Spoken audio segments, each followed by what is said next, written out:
இப்போது நேரம் காலை 4:30 மணி. அலங்காத்தால பல்ல சர்வீஸ் பண்ணிட்டு எங்கடா கிளம்ப போறேன்னு பாத்தீங்களா? அதான் சொன்னேன் மக்களே, கோவா போறேன்னு சொல்லிட்டு. அதுதான் இவ்வளவு பில்டப், வேற எதுவும். எல்லாருக்கும் வணக்கம் மக்களே. நீங்க வெட்டிமேன் பிளாக்ஸ் 14 நாள் சாத்தின் ஒரு இடத்துல இருக்க மாட்டேன்னு சொல்லி நீங்க கேக்குறது எனக்கு புரியுது. பட் என்ன பண்றது மக்களே, இது வந்து ஒரு அபிஷியல் ட்ரிப் பிளஸ் ஒரு ஃப்ரெண்ட்ஸ் ட்ரிப். அதனால தான் போயிட்டு வரலாம்னு சொல்லி 55 தான் மக்களே ஃபிளைட். பட் என்ன பண்றது, நம்ம இருக்கிற ஏரியா அப்படி ஒரு அடி அச்சு பூச்சி கிளம்பிட்டேன். நம்ம கேப் நம்பர் வந்துட்டாரு. சரி டாடா பாவே சொல்றேன்னு சொல்லி அவர் கார்ல ஏறி போயிட்டேன். இப்ப கேப் நம்பர் வரும்போது ஃபாஸ்ட் அண்ட் ஃபியூரியஸ் பரம்பாட்டால் பிறகு மனுஷன் காரை ஓட்டல பறக்க விட்டா போல. எனக்கு ஒரு பெரிய கும்படா போட்டு ஏர்போர்ட் ரீச் ஆயிட்டேன். ஏர்போர்ட்ல எல்லாம் ஒரு பைத்தியமே பார்த்தாங்க. நம்ம காலங்காத்தால செமி ஃபார்முலா வரான்னு சொல்லி, ஏன்னா அங்க போனா டேரக்டா மீட்டிங். அதனால தான் அப்படி 1 ஹவருக்கு முன்னாடி ரீச் ஆயிட்டேன். அப்படி இருந்தாலும் செக்யூரிட்டில எதனா ஒரு பஞ்சாயத்து பண்ணுவானுங்க. அதனாலே சரி 1 ஹவர் உசாரா இறங்கிட்டேன். லைட்டா பசிச்சது காரணத்தினால நம்ம நட்சத்திரம் பணம் கடையிலே காலை உணவு முடிச்சிட்டேன். செக்யூரிட்டி பஞ்சாயத்து சொன்ன தெரியுமா? ஆமா மக்களே, நம்ம தமிழ்நாடு பார்டர்ல இருந்து பாகிஸ்தான் பார்டர் கூட கிராஸ் பண்ணிடலாம். ஆனா நம்ம இந்த செக்யூரிட்டில இருந்து நம்ம விமானத்துல உள்ள போறதுக்குள்ள நம்ம ஜெடி நினைச்சிட மக்களே. அப்படியே அவனுக்கு டம்மி கூட்டு விமானத்துக்குள்ள ஏறிட்டேன். அந்த டவுலத்துனாலாம் சரிதான். ஆனா என் தொட நடக்கிறது யாரும் பாத்துக்க மாட்டீங்களே. ஏன்னா விமானம் வந்து ஏர் இந்தியா நண்பர்களே. இந்த குட்டி கொஞ்சம் வேற எனக்கு ஒரு மரண பயத்தை காமிச்சிட்டு இருந்தாங்க. ஏற்கனவே இந்த பிளைட் ஏர் இந்தியா, இதுல வேற ஏதோ ஏறி நோண்டு இருந்தாங்க. லைட்டா நோண்டான ஏசி நோண்டான எதனா புடிங்கிச்சுன்னா அவ்வளவுதான், சோழியில் முடிஞ்சது. அப்படியே கையில புடிச்சிட்டு வந்து இறங்கிட்ட மக்களே கோவாக்கு. நெஞ்ச சொன்னேன் இன்னும் கொஞ்சம் வயிற்றுல ஒண்ணு இல்ல மக்களே. நம்மளா ஸ்கூல் படிக்கும் போது டூருக்கு எங்க கூட்டு போவாங்க? மிஞ்சி போனா எம்ஜிஎம் கூட்டு போவாங்க, இல்ல விஜிபி கூட்டு போவாங்க, இல்ல குயின்ஸ்லாந்து கூட்டு போவாங்க.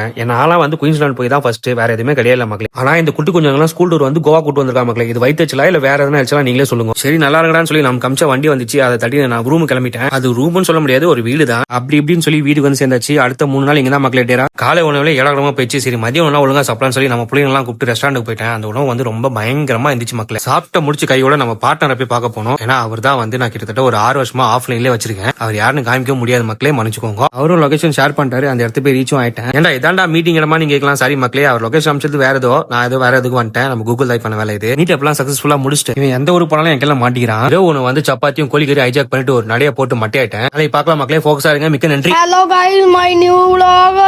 Please to channel my Sakrapara.